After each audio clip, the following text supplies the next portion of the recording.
जन्म साखी के 23rd पार्ट में आप सभी का बहुत बहुत स्वागत है। एक बार फिर इस ग्रंथ में सिद्धों के साथ चर्चा का वर्णन आया है। सिद्धों से चर्चा के 2 पार्ट्स पहले भी आ चुके हैं, पार्ट 10th और पार्ट 17th। आप वो चर्चाएं वहां देख सकते हैं। बात उस समय की है जब गुरु नानक देव जी उत्तर की तरफ हिमालय में यात्रा के लिए गए थे। उत्तराखंड में पहले गोरखमता नामक स्थान था, जहाँ सिद्ध गोरखनाथ जी के शिष्य रहते थे। वह वहाँ अपनी साधना करते थे और यह उनका प्रमुख स्थान था। उस समय सिद्धों की शिक्षा के अनुसार यह प्रचलित था कि आप संसार को त्याग दो और यहाँ के दुख दर्द भुलाने के लिए शराब या अन्य किसी नशे का सेवन करो, जिससे वहाँ आसपास रहने वाले लोगों में भी नशों का प्रचलन था। सिद्ध अपनी साधना से रिद्धियाँ और सिद्धियाँ प्राप्त कर लेते थे, परंतु यह शक्तियाँ प्रभु प्राप्ति के रास्ते में एक बहुत बड़ी रुकावट हैं। इनसे ध्यान फिर से दुनिया की वस्तुओं में, जैसे धन, धान्य, पुत्र, परिवार आदि की तरफ चला जाता है और प्रभु भूल जाता है। मन में कोई ठहराव नहीं आता, वह वैसे ही चारों दिशाओं में भागता रहता है, जबकि उस परमेश्वर को पाने के लिए मन एकाग्रचित होना चाहिए और पूरा ध्यान प्रभु की ओर। गुरुजी उनको इसी सच्चे ध्यान और मोक्ष का मार्ग दिखाने आए थे। गुरुजी भाई बाला और भाई मर्दाना के साथ गोरखमता पहुंचे और एक पेड़ के नीचे बैठ गए। वह पेड़ सूखा हुआ था। गुरुजी वहां बैठकर प्रभु की भक्ति करने लगे, जिससे कुछ ही समय में वह वृक्ष हरा भरा हो गया। सिद्धों ने देखा तो उन्हें बहुत आश्चर्य हुआ। इस स्थान पर गुरुजी कुछ महीने रुके थे, इसलिए सिद्धों ने कई बार उनसे चर्चा की। एक बार भाई मर्दाना को सर्दी लगी तो उन्होंने गुरुजी से विनती की कि आग का प्रबंध करो। गुरुजी ने कहा, लकड़ियां इकट्ठी करके आग का अंगारा सिद्धों से ले आओ। भाई मर्दाना अंगारा लाने सिद्धों के पास चले गए तो उन्होंने मना कर दिया और बुरा भला कहा। भाई मर्दाना ने वापस आकर सारी बात गुरुजी को बताई तो गुरुजी ने 2 लकड़ियां रगड़कर आग जलाने को कहा। भाई मर्दाना ने वैसा ही किया, जिससे आग जल गई और भाई मर्दाना को राहत मिली। उधर सिद्धों को पता चला तो उन्होंने अपनी शक्ति से तेज आंधी, तूफान, बारिश चलाई ताकि आग बुझ जाए, परंतु वह आग न बुझी, बल्कि सिद्धों के पास सारी लकड़ियों में आग बुझ गई और उन्हें गुरुजी के पास आग मांगने के लिए आना पड़ा। उन्हें आश्चर्य था कि हमारी शक्तियां काम क्यों नहीं कर रही। गुरुजी ने उपदेश दिया, किर्त करो, वंड छको, नाम जपो। जब बांटकर खाने का उपदेश सुना तो सिद्धों ने गुरुजी को एक तिल का दाना दिया और कहा, इसका प्रसाद सभी में बांट दो। गुरुजी ने भाई मर्दाना से पानी लाने को कहा। वह पानी ले आए। फिर गुरुजी ने कहा, तिल को पानी में रगड़ दो।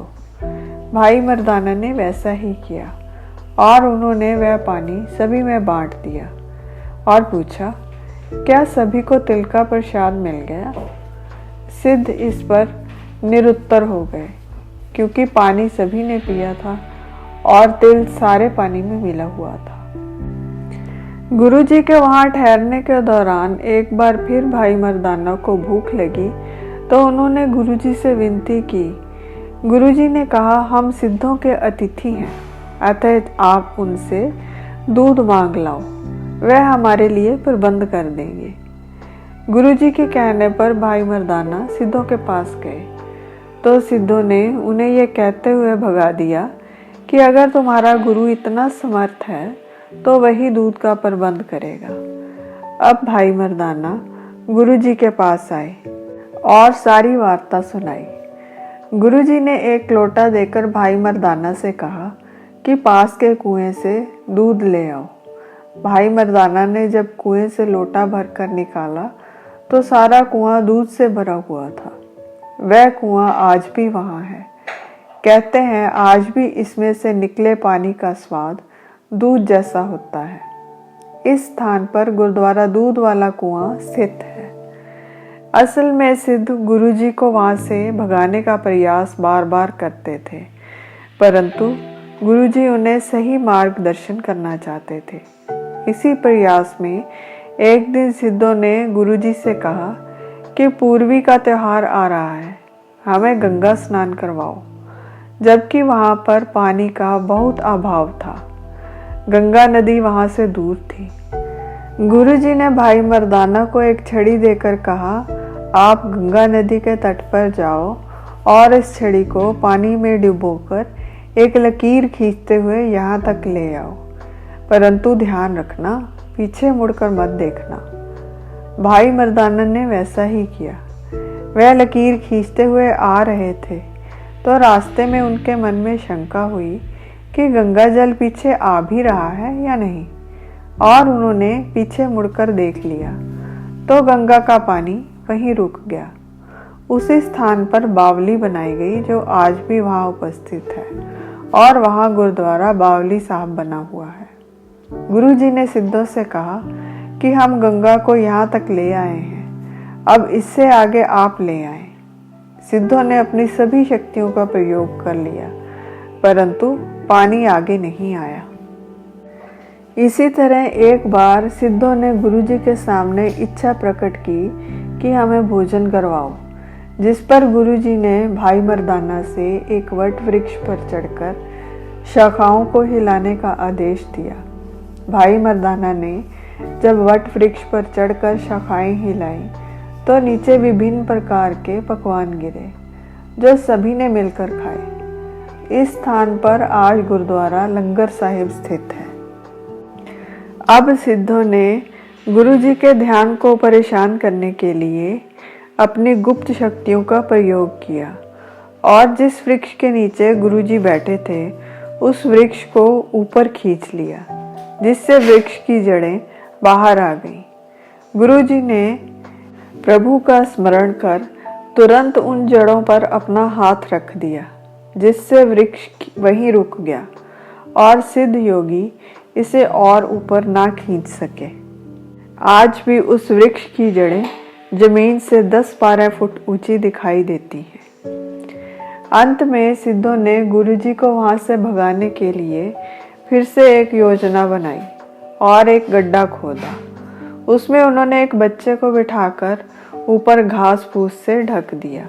बच्चे को सिखाया था कि जब गुरु नानक देव जी सुबह यहाँ से गुजरेंगे तो हम उन्हें रोककर धरती माँ से प्रश्न करेंगे कि यह जगह किसकी है। तुम अंदर से कह देना, गोरखमता गोरखमता। अगले दिन सुबह सिद्धों ने योजना अनुसार गुरुजी को रोका और धरती माँ से प्रश्न किया कि यह स्थान किसका है। अंदर से बच्चा बोला, गोरखमता गोरखमता। इस तरह 2 बार प्रश्न किया। बच्चे ने वैसा ही जवाब दिया। गुरुजी ने स्वाभाविक ही कहा, अभी भी बोल रहा है। तो तीसरी बार सिद्धों के प्रश्न करने पर अंदर से कोई आवाज नहीं आई, क्योंकि बच्चा बेहोश हो चुका था। फिर धरती माँ से स्वयं ही आवाज आई, नानक मता नानक मता नानक मता। तब से इस स्थान का नाम गोरखमता से नानक मता हो गया। सिद्धों ने जहाँ गड्ढा खोदा, जहाँ भाई मर्दाना ने आग जलाई, और वह वृक्ष आज भी गुरुद्वारा नानक मता में स्थित है। फिर सिद्धों ने इकट्ठे होकर गुरुजी से कहा, बाले तुम योग धारण कर लो। सिद्धों की उम्र बहुत लंबी होती है, इसलिए यहाँ उन्होंने गुरुजी को बाले कहा है। तो गुरुजी ने सुही राग में गल्ली जोग न होवे नामक शब्द का उच्चारण किया, जिसका विस्तृत वर्णन पार्ट 10 में किया जा चुका है। इस शब्द के माध्यम से गुरुजी ने सिद्धों को समझाया कि संसार छोड़ने से, शरीर पर राख मलने से या बाहरी स्वरूप बदलने से योग नहीं होता, अर्थात प्रभु से मिलाप नहीं होता। सच्चे गुरु से मिलकर सारी शंकाएं मिट जाती हैं और अनहद नाद सुनता है, फिर मन शांत हो जाता है। इस संसार में कीचड़ में कमल की तरह रहना ही योग की युक्ति है। आज यही विराम लगाते हैं। अगली वीडियो में फिर मुलाकात होगी। तब तक के लिए विदा। अनजाने में हुई किसी भी भूल के लिए हृदय से क्षमा और मेरी इस वीडियो को अंत तक देखने के लिए आप सभी का बहुत बहुत धन्यवाद।